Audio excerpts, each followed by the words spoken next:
Mas lalong halata ngayon ang direksyon ng Utah Jazz na tila nakatuon na sa paghahanda para sa 2026 na NBA Draft. Sa kasalukuyan, nasa pang-13 pwesto ang Jazz sa Western Conference na may record na 13 panalo at 25 talo, isang posisyong lalong nagpapalakas sa hinalang mas inuuna na nila ang hinaharap kaysa sa agarang kompetisyon. Matapos makapagtala ng mga panalo laban sa mga contender teams gaya ng San Antonio Spurs at Detroit Pistons, bigla namang sinundan ito ng sunod-sunod na pagkatalo. Dahil dito, maraming fans at analyst ang nagtatanong kung tunay bang hinahabol ng Utah ang panalo o sadyang pinapahina ang tsansa para sa mas magandang draft position. Pinakamalinaw ang senyales sa naging laban nila kontra Charlotte Hornets, kung saan tinambakan ang Jazz ng koponan ni LaMelo Ball ng 55 puntos.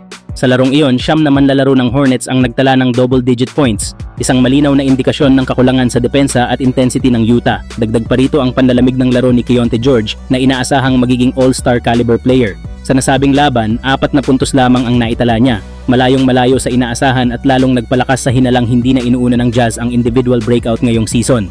Sa kabuuan, mukhang malinaw na mas pinaghahandaan na ng Utah Jazz ang kinabukasan kaysa sa kasalukuyan at ang 2026 NBA Draft ang tila tunay nilang target. Kayo mga idol, sa tingin nyo ba tama ang direksyon ng Jazz o masyado pang maaga para tuluyang mag-tank? Samantala, nasuspinde ng NBA ng 3 laro si Sacramento Kings guard Dennis Schroeder matapos ang isang insidenteng umano'y naganap matapos ang kanilang pagkatalo sa Los Angeles Lakers noong Disyembre 28.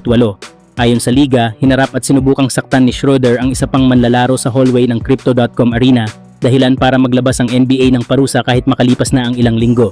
Bagamat hindi pinangalanan ng NBA ang kabilang panig, kinumpirma ni Chris Haynes na si Luka Doncic ang tinutukoy na manlalaro. Nagsimula ang suspensyon sa laban kontra Houston Rockets at kasama rin dito ang muling pagtatapat ng Kings at Lakers, pati ang laro laban sa New York Knicks.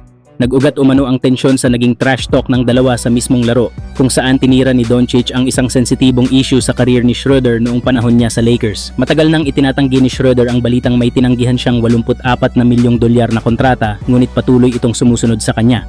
Bagamat galing sa bench, mahalaga si Schroeder sa Kings bilang ika-6 sa koponan sa puntos at pangalawa sa assists. Gayunpaman, hindi ito itinuturing na malaking hadlang para sa Sacramento na kasalukuyang nasa hulihan ng Western Conference. Inaasahang makakabalik si Schroeder sa laro kontra Washington Wizards sa susunod na Biyernes. Kayo mga idol, anong masasabi nyo? Tama ba ang parusa ng NBA? Samantala, mukhang may malaking galawan na namang hinahanda ang Los Angeles Lakers matapos lumutang ang isang trade scenario kung saan bibitawan nila si Rui Hachimura kapalit ni na Jonathan Isaac, Tristan da Silva at 2 future second round picks mula sa Orlando Magic. Sa panig ng Lakers, malinaw kung bakit interesante ang package na ito. Si Tristan da Silva ay isang malaking wing na akma sa sistemang may hawak na bola si Luka Doncic. Marunong gumalaw ng walang bola, mabilis magdesisyon at handang magparusa kapag nag-collapse ang depensa. Hindi siya kailangan ng bola para magkaroon ng epekto sa laro. Kasama rin si Jonathan Isaac na bagamat bahagi ng salary matching ay may tunay na halaga sa depensa.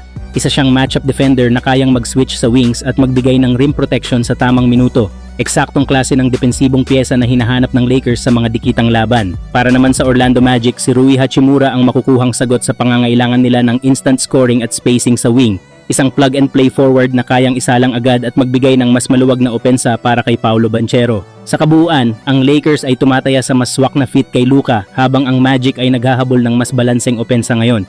Kayo mga idol, tama ba ang desisyon ng Lakers na bitawan si Rui? The fire got it. Well, this is a great job by Tristan. Steps right back in there. Big time. From 3-point range. Malik Monk. Isaac was there. Passes into Sabonis. Rejected.